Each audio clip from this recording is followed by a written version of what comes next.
UK Sharma अपने YouTube channel UK Sharma Hindi classes के माध्यम से आपके समक्ष उपस्थित हूँ। आज आप काव्यशास्त्र का जो अगला पार्ट है उसे पढ़ने वाले हैं।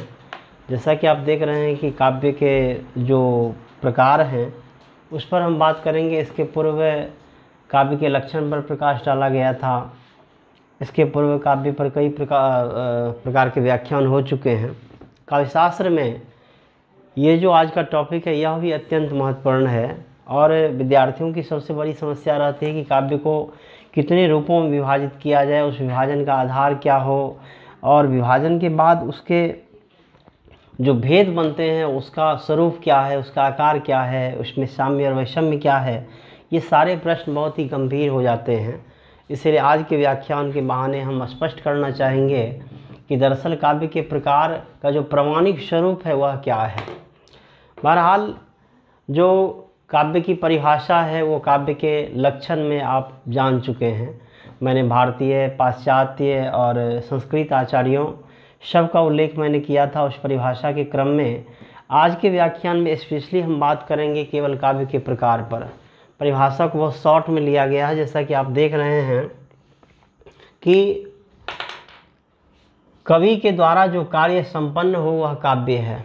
कवि अपने कृतित्व के माध्यम से, अपनी प्रतिभा के माध्यम से जो सृजन करता है, जो निर्माण करता है, जो शब्द संपदा के माध्यम से वह कवि संयोजन करता है, उसे हम काव्य कहते हैं।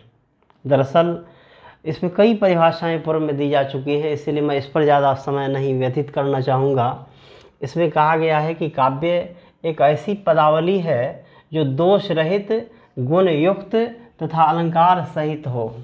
मैं अलंकार पर जोर नहीं डाल रहा हूँ, लेकिन काव्यशास्त्र में जो आचार्यों का मंतव्य रहा है अलंकार पर, वह भी रहा है कि अलंकार भी होना ही चाहिए, चूँकि कविता का जो सौंदर्य है उसकी अभिवृद्धि में अलंकार की महत्ता होती है। इसमें आप देख रहे हैं कि ऐसी पदावली जो दोष रहित हो और गुण युक्त हो, मतलब गुण सहित हो।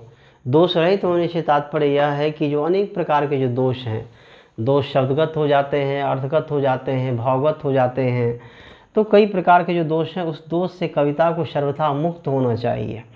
और जब भी काव्यशास्त्र के क्रम में हम काव्य शब्द का प्रयोग करते हैं तो मैं बता चुका हूँ कि यह काव्य मूल रूप से साहित्य के समूल विधाओं का वाचक होता है। सारी विधाएँ, वो चाहे उपन्यास हो, कहानी हो, नाटक हो, संस्मरण हो, रेखा चित्र हो, काव्य सब को परिभाषित करता है। काव्य सभी के पर्याय के रूप में यहाँ प्रयुक्त होता है। यहाँ काव्य का अर्थ केवल पद्यात्मक प्रस्तुति नहीं है या केवल पद्य या केवल कविता नहीं है, बल्कि गद्य और पद्य का सम्यक रूप है। हम बात करेंगे आज प्रमुख रूप से, आप देख रहे हैं इसमें जो बताया गया है कि गुणयुक्त अलंकार सहित हो, जिसमें अभिष्ट अर्थ तथा भाव को प्रस्तुत किया गया हो। अभिष्ट का अर्थ होता है चाहा हुआ, जो कवि अभिव्यक्त करना चाहता है, जो साहित्यकार पाठकों तक पहुंचाना चाहता है, जिस मंतव्य की अभिव्यक्ति उसकी आकांक्षा होती है वह उसका अभिष्ट होता है। और कवि हो, रचनाकार हो, वह उसकी प्रस्तुति करना चाहता है, अपने विचारों को संप्रेषित करना चाहता है, अपने मनोभावों को दूसरे तक पहुँचाना चाहता है। यही कविता का लक्ष्य होता है। तो आज हम प्रमुख रूप से बात करेंगे, जो व्याख्यान का जो विषय है वह है काव्य के प्रकार की। काव्य के कितने प्रकार हो सकते हैं, इन प्रकारों का हम उल्लेख करेंगे, इसका हम विवेचन करेंगे। सर्वप्रथम आप देख रहे हैं कि काव्य के दो प्रकार किए गए और दो प्रकार वस्तुतः प्रकार से ज़्यादा ये आधार है, बेस है, जिस आधार पर हम काव्य का विभाजन करते हैं। जैसा कि आप देख रहे हैं कि हम विभाजन करेंगे स्वरूप के आधार पर, हम विभाजन करेंगे शैली के आधार पर। जो स्वरूप के आधार पर इसका विभाजन किया गया है कि कविता की जो संरचना होती है, कविता का जो आकार प्रकार होता है, या किसी भी काव्य का जो स्वरूप होता है उसका जो आकार प्रकार होता है, उसके आधार पर इसका विभाजन किया गया है। और दूसरी बात है कि वहाँ शैली जो रचाव है, सृजन का जो रचाव है, जो एस्थेटिक है, जो उसका शिल्प है, उसके आधार पर भी उसका विभाजन किया गया है, जो आप वहाँ देख रहे हैं कि 3 रूपों में उपस्थित है। हम बात करेंगे सर्वप्रथम कि स्वरूप के आधार पर जो है ये श्रव्य काव्य होता है, दृश्य काव्य होता है। श्रव्य काव्य से तात्पर्य है, श्रव्य काव्य, दृश्य काव्य से तात्पर्य है वह काव्य जो दृश्यात्मक रूप से चीज़ों को प्रस्तुत करता है। जैसे नाटक है, या धनंजय की अगर आप बात करेंगे तो धनंजय ने नाटक के 10 प्रकारों का उल्लेख किया। 10 रूपक में रूपक के 10 प्रकार बताए गए। तो काव्य का जो एक रूप होता है वो दृश्य होता है। भारतीय काव्य शास्त्र और पाश्चात्य में दोनों जगहों पर इस बात को आप देख सकते हैं कि जो नाटक है उसी से हमारी साहित्यिक परंपरा विकसित हुई है। उससे भी आप पहले चले जाएं तो ऋग्वेद में नाटकीय संदर्भ मिलता है, वहाँ पूर्वा और वर्षी संवाद मिलता है, वहाँ नाटकीय परंपरा मिलती है।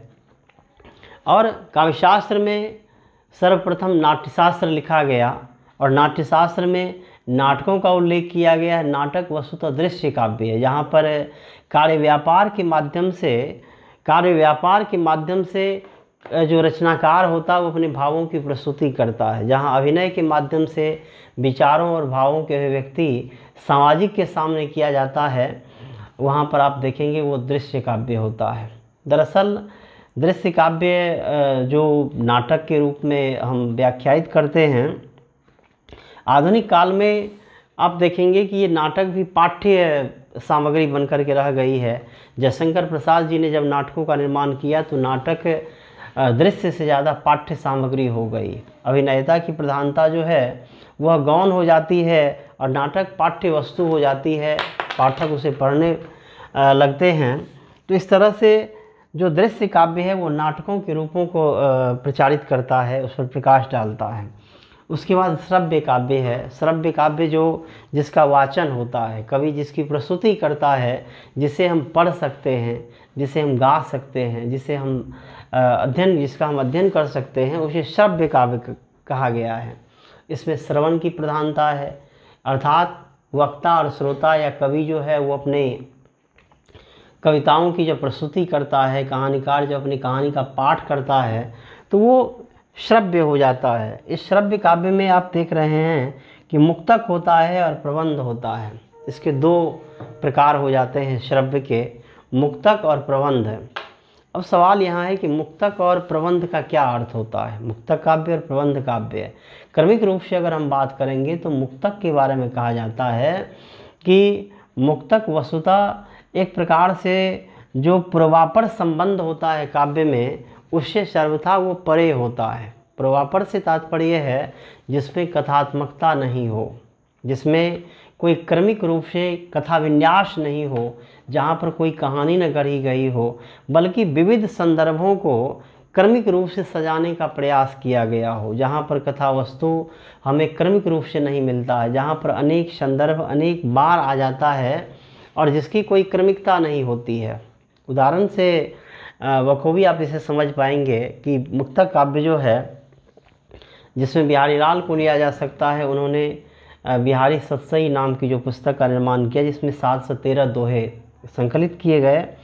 उन 713 दोहों का जो अपना संदर्भ है वो अलग अलग है। कभी वो प्रेम पर लिखता, कभी श्रृंगार पर, कभी प्रकृति पर, कभी नीति पर, कभी किसी चीज़ पर, कभी देश काल पर, कभी वातावरण पर, कभी नायक भेद, कभी नायिका भेद। इस प्रकार से जो वर्णन की क्रमिकता है उसमें दरअसल एक प्रकार की विशृंखलता दिखती है, उस प्रकार से विलगाव दिखाई पड़ता है, इसीलिए हम उसे मुक्तक कहते हैं।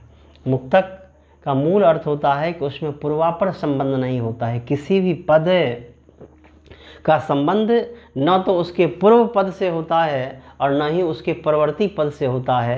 प्रत्येक पद अपने आप में मुक्त होता है, स्वाधीन होता है, स्वतंत्र होता है। इसके बारे में आचार्य रामचंद्र शुक्ल ने कहा है कि अगर प्रबंध काव्य जो है वह संपूर्ण वनस्थली है तो मुक्तक जो है वो चुना हुआ गुलदस्ता है, जिसमें कवि अपने हिसाब से चुने हुए पदों को अपने हिसाब से वो सजाता है और प्रस्तुत करता है। जहाँ कथात्मकता नहीं हो, जहाँ पर कवि स्वतंत्र रूप से पदों का निर्माण किया हो, जहाँ पर विविध भावाभिव्यक्ति अभिव्यक्त हुआ हो, जहाँ पर कथाक्रम की प्रस्तुति नहीं किया गया हो, वहाँ पर वह काव्य मुक्तक कहलाता है। उसके बाद प्रबंध काव्य जो होता है, प्रबंध काव्य के बारे में बताया गया है कि प्रबंध का अर्थ होता है सिस्टम, जहाँ पर व्यवस्थापन हो, जहाँ पर सिस्टम हो वह काव्य प्रबंध काव्य होता है। जहाँ पर निश्चित छंद का प्रयोग किया गया हो, जहाँ पर छंदों की संख्या निर्धारित हुआ हो, जहाँ पर सर्ग की संख्या निर्धारित हो, जहाँ पर रसों का जो सिलसिला है वह क्रमिक रूप से प्रस्तुत हुआ हो। इसलिए प्रबंध काव्य की सबसे बड़ी विशेषता होती है कि वहाँ पर तमाम चीज़ों में व्यवस्थापन को ध्यान में रखा जाता है। पूरी की पूरी कहानी क्रमिक रूप से कही जाती है। कहानी में पूर्वापर संबंध होता है। प्रत्येक पद जो है वहाँ पर स्वतंत्र नहीं होता है, बल्कि प्रत्येक पद उस काव्य के एक इकाई के रूप में प्रस्तुत किया जाता है। जिस प्रकार से हम 1 से लेकर के 10 तक गिनते हैं, 20 से अगर हम 5 उठाते हैं तो 5 का संबंध 4 के साथ भी है और 6 के साथ भी है।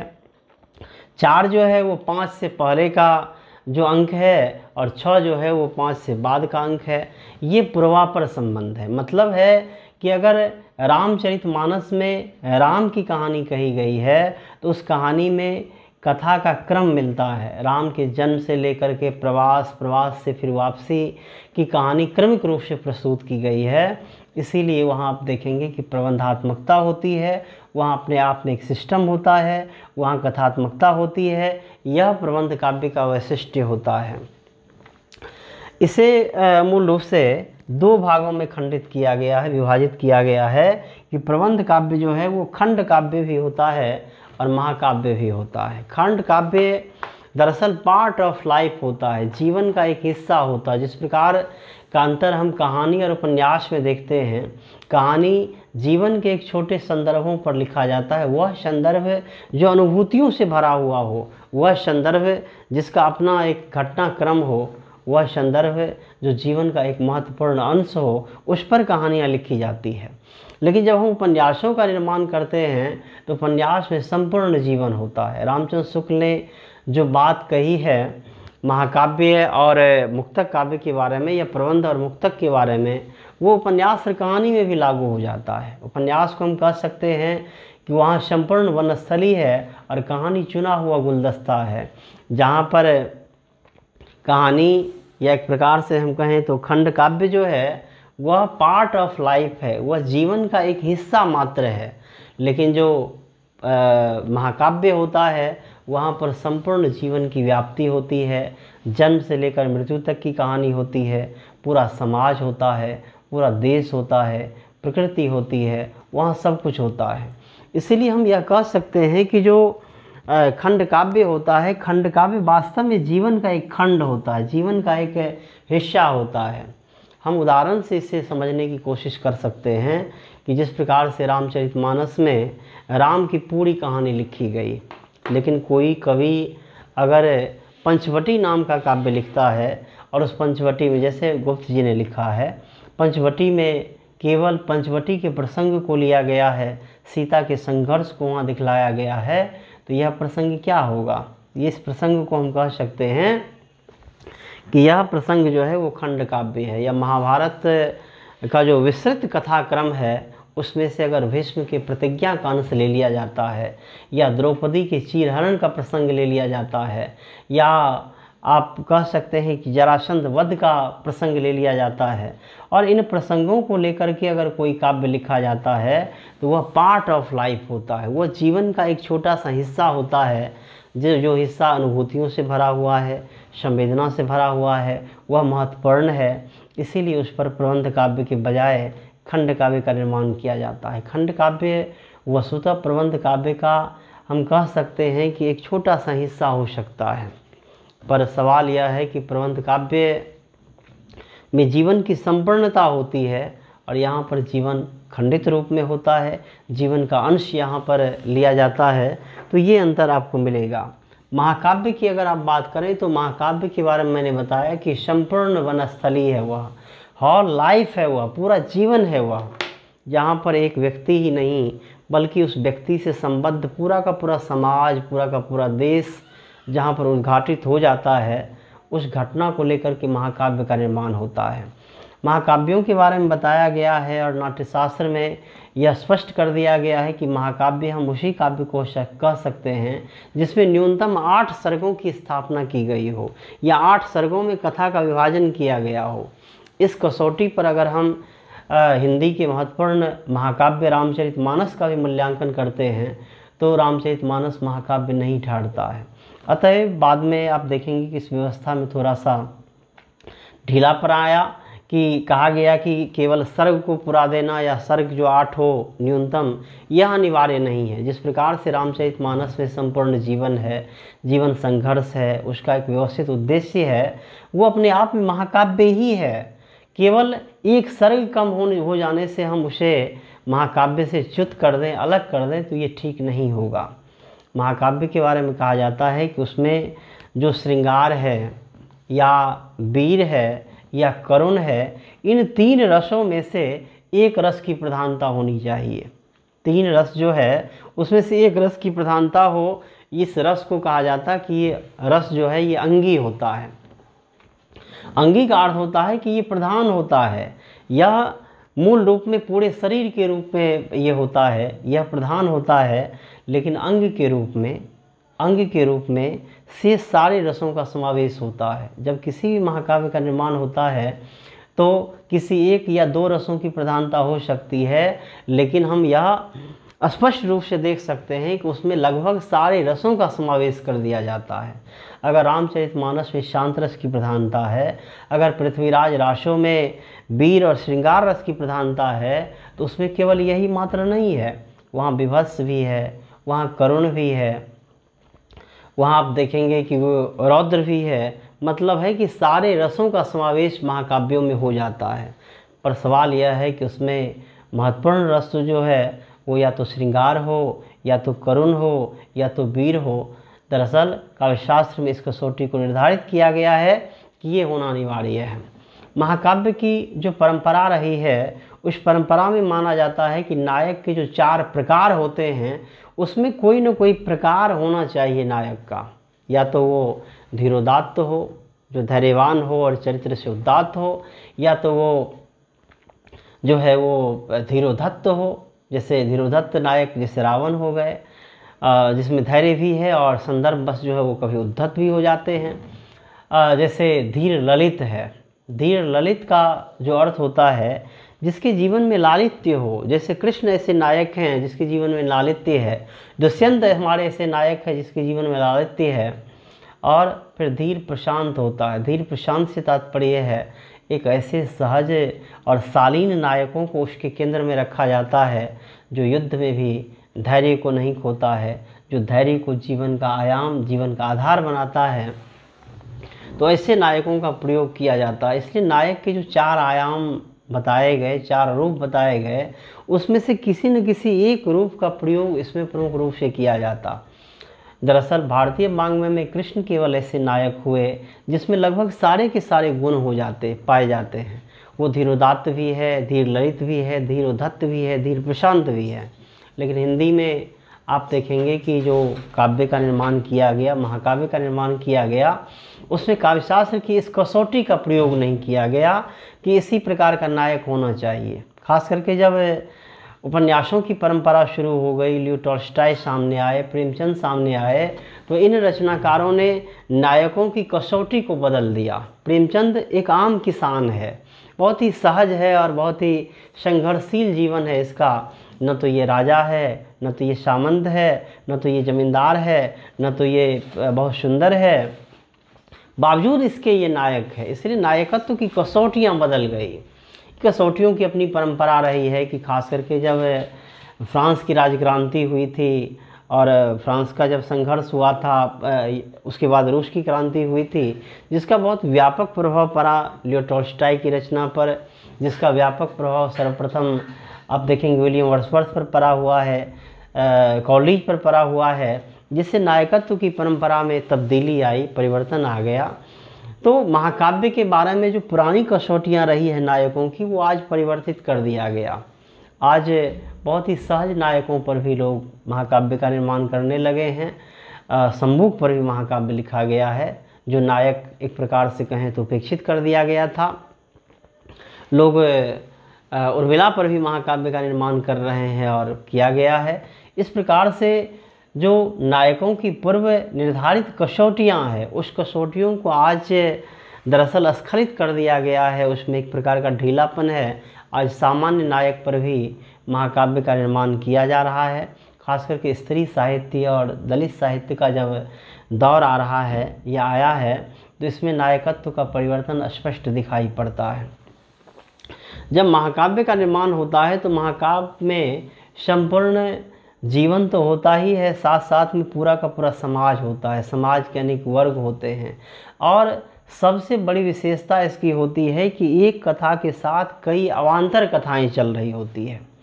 महाकाव्य में केवल एक कथा नहीं होती है। जैसा कि आप देख रहे हैं कि जो खंड काव्य होता है, इसमें इतनी छूट नहीं होती, इतनी संभावनाएं नहीं होती है कि एक घटना के साथ अनेक घटनाओं का समावेश कर लिया जाए। द्रौपदी के चीरहरण का प्रसंग अगर लिया है किसी कवि ने, उस पर अगर खंड काव्य का निर्माण वो कर रहा है, तो वहाँ पर भीष्म प्रतिज्ञा का उल्लेख करना प्रासंगिक नहीं होगा। या अगर कोई पंचवटी प्रसंग को ले रहा है, तो वहाँ पर राम और रावण के युद्ध का उल्लेख करना प्रासंगिक नहीं होगा। इसलिए यहाँ पर संभावनाओं का अभाव दिखाई पड़ता है। यहाँ पर एक सीमित जीवन प्रसंगों का प्रयोग किया जाता है, जबकि महाकाव्य में इस तरह की बात नहीं होती है। महाकाव्य में मूल कथा तो चल ही रही होती है। नायक और नायिका, खलनायक, इसका संघर्ष तो चल ही रहा होता है। उसके बाद कई प्रकार की अवान्तर कथाएं होती है और वह कथा भी साथ में चलती है। उदाहरण की अगर हम बात करते हैं तो रामचरितमानस को उदाहरण में रखा जा सकता है कि मूल रूप से वो राम और सीता और रावण की कहानी है, लेकिन आप साथ में देखेंगे कि वहाँ शिव और पार्वती की भी कहानी कही गई है। साथ में आप देखेंगे कि हनुमान के जन्म की भी कहानी कही गई है। साथ में आप देखेंगे कि रावण के अन्य भाइयों की भी कहानी कही गई है। साथ में आप देखेंगे कि वो केवट का भी प्रसंग आया हुआ है। साथ में आप देखेंगे कि अहिल्या का भी प्रसंग आया हुआ है, शबरी का प्रसंग आया है, जटायु का प्रसंग आया है। तो इन अवान्तर कथाओं से जो मूल कथा है वो अधिक समृद्ध हो जाती है, वो परिपुष्ट हो जाती है और पूरी तरह से एक संपूर्ण जीवन को, पूरा का पूरा एक समाज को लेकर के महाकाव्य प्रकट होता है। इसलिए महाकाव्य में संपूर्ण जीवन होता है, जीवन से संबद्ध तमाम घटनाएं होती है, मूल कथा के साथ अवान्तर कथाएं होती है, अंगी रस के साथ साथ अनेक प्रकार के रसों का प्रयोग होता है, अनेक अलंकारों का प्रयोग होता है, अनेक छंदों का प्रयोग होता है, अनेक सर्गों में इसका विभाजन किया जाता है। इसीलिए महाकाव्य को संपूर्ण वनस्थली कहा गया है, वहाँ पर हॉल लाइफ होता है। दूसरी ओर आप देख रहे हैं कि शैली के आधार पर भी काव्य का विभाजन किया गया। शैली के आधार पर आप देख रहे हैं कि पद्य काव्य, गद्य काव्य और चंपू काव्य। पद्य काव्य का अर्थ आप देख रहे हैं कि पद्य काव्य में प्रबंध, महाकाव्य, खंड काव्य आदि आता है, जिसमें पद्यात्मक प्रस्तुति की जाती है, जो राग रागनी में आबद्ध होता है, जहाँ पर छंदों के प्रयोग किए जाते हैं, चाहे वो दोहा हो, चौपाई हो, सोठा हो, छप्पे हो। इस प्रकार के छंदों में बांध करके जब कोई कवि अपनी रचना को प्रस्तुत करता है, तो वह कविता या वह काव्य जो है वो पद्यात्मक हो जाता है, उसे हम पद्य काव्य कहते हैं। जो गद्य काव्य है वो गद्य का रूप लेकर के आता है, उसमें इस प्रकार की कोई बाधा नहीं होती है। गद्य काव्य के रूप में दरअसल छंदों की प्रधानता नहीं होती है, वहाँ पर आप देखेंगे कि राग रागनी की प्रधानता नहीं होती है। वहाँ पर कथा का जो विन्यास होता है वो बहुत ही सपाट बयानी के साथ, बहुत ही सहज भाषा में, बोलचाल की भाषा में उसे रचने का प्रयास किया जाता है। इसलिए गद्य काव्य में एक प्रकार से गद्यात्मक प्रस्तुति होती है। गद्य के जो विविध रूप हैं उसे इस काव्य के तहत रखा जा सकता है। जब काव्य शब्द का प्रयोग हम काव्यशास्त्र में करते हैं तो वह केवल कविता का वाचक नहीं होता। मैं बता चुका हूँ कि वह उपन्यास, वह कहानी, वह नाटक, वह एकांकी सब का वाचन करता है, सब का पर्याय हो जाता है। तो इस प्रकार से पद्य से पृथक जो गद्यात्मक साहित्य लिखा जाता है उसे हम गद्य काव्य कह सकते हैं। तीसरा भेद आप देख रहे हैं कि ये चंपू काव्य होता है। चंपू काव्य शब्द का प्रयोग मूल रूप से जो किया जाता है वैसे काव्यों के लिए जिसमें गद्य और पद्य दोनों का समावेश किया जाता है। दोनों के समावेश से कथा का विकास होता है और दोनों के समावेश से काव्य का निर्माण किया जाता है। दरअसल हिंदी साहित्य में यह परंपरा आदिकाल से ही दिखाई पड़ती है। राउलवेल नाम की जो पुस्तक लिखी गई उसमें पहली बार चंपू का रूप दिखाई पड़ता है, जहाँ पर कवि रोटा ने जो राहुल का वर्णन किया है उसमें गद्य और पद्य दोनों का प्रयोग किया गया।